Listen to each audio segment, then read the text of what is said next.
আসসালামু আলাইকুম। আমি ডাক্তার Sadia Sultan Reshma, women's health care medical centre বা ঈশ্বর জাহানের মহিলা হাসপাতালে আছি বক্ষব্যাধি বিশেষজ্ঞ হিসেবে। রোগী দেখছি প্রতি শুক্রবার দিন সকাল থেকে বিকেল পর্যন্ত।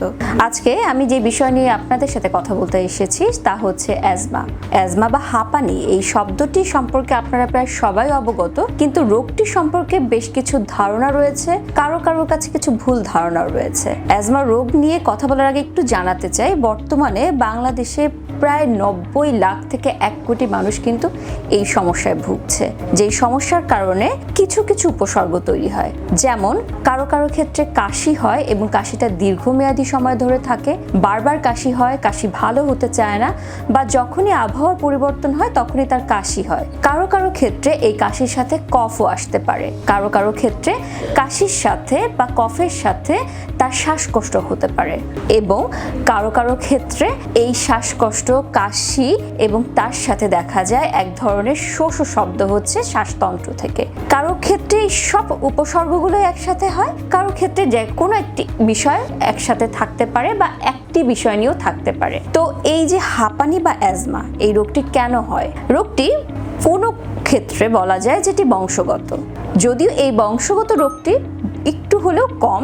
বেশি যেটি হয় তা হচ্ছে বিভিন্ন ধরনের পরিবেশগত প্রভাবের কারণে, যেমন আবহাওয়া যখন পরিবর্তন হয়, বাতাসে জলীয় বাষ্প থাকে বা ঠান্ডা উপকরণ থাকে, তখন তা আমাদের শ্বাসতন্ত্রে এক ধরনের সংবেদন তৈরি করে, সংবেদন বা হাইপার সেন্সিটিভিটি বলে। এবং পরবর্তীতে যাদের এই যে হাইপার সেন্সিটিভ থাকে বা যাদের শ্বাসতন্ত্র বেশি সংবেদনশীল থাকে, তখন এই আবহাওয়ার তারতম্য বা অ্যালার্জেনের সাথে তারা কোপ আপ করতে পারে না বা খাপ খাওয়াতে পারে না, ফলে তাদের শ্বাসতন্ত্রটা ওই সময়টা এসে সংকুচিত হয়ে যায় এবং অতিরিক্ত কাশি হয়, অতিরিক্ত কফ জন্মায় এবং এই কারণে উপসর্গ তৈরি হয়। ধূমপানও কিন্তু এই ধরনের অ্যালার্জি হিসেবে কাজ করে। যারা ধূমপায়ী তাদের ক্ষেত্রে যেমন হচ্ছে, এবং তাদের আশেপাশে যারা থাকে তারা পরোক্ষভাবে ধূমপানের কারণে অ্যাজমাতে আক্রান্ত হতে পারে।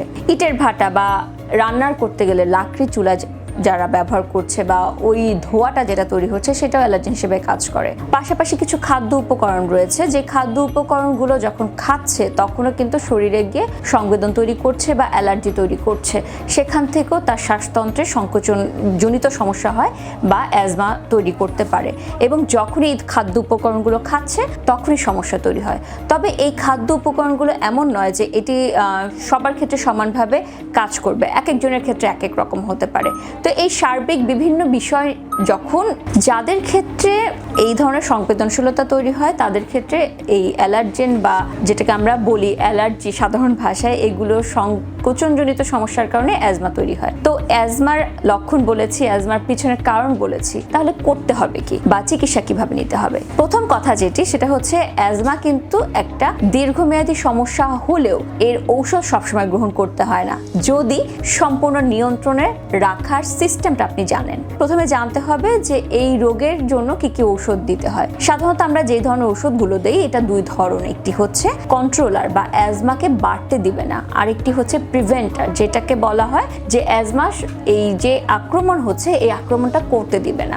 যদি তার মোটামুটি নিয়ন্ত্রণে থাকে বা মোটামুটি সে জানে যে কি সমস্যা থেকে তার অ্যাজমা অ্যাটাক হতে পারে, তাহলে সে সেগুলো থেকে প্রথমে প্রতিরোধ করতে হবে নিজেকে, বা ওই সমস্যাগুলো থেকে তাকে নিজেকে একটু সুরক্ষিত রাখতে হবে। এবং পরবর্তীতে যদি অ্যাটাক হয়ে যায় তাহলে ইনহেলারের মাধ্যমে কিছু ঔষধ আমরা দিই, সেই ঔষধগুলো গ্রহণ করতে হবে। পাশাপাশি কিছু নিয়ম কানুন তো অবশ্যই মানতে হবে, পরিবেশটাকে একটু পরিষ্কার রাখার চেষ্টা করতে হবে, নিজের ঘর বাড়ি পরিষ্কার রাখতে হবে, ঘরের ভিতরে যেন পর্যাপ্ত পরিমাণে আলো এবং বাতাস ঢুকে সেই ব্যবস্থা রাখতে হবে, ঘরের ভিতরটা যেন ড্যাম্প না থাকে সেই ব্যবস্থা রাখতে হবে। এবং এই রোগের জন্য সবচেয়ে বড় কথা হচ্ছে, রোগটা আমরা জানি কিন্তু চিকিৎসা নেওয়ার জন্য সাময়িক সময়ে যাওয়া হয়। রোগের যে কতটুকু কি হয়েছে সেটার জন্য যে কিছু পরীক্ষা নিরীক্ষা রয়েছে, যেমন শ্বাসতন্ত্রের আমরা ফু দিয়ে একটা পরীক্ষা করি যেটাকে বলে স্পাইরোমেট্রি।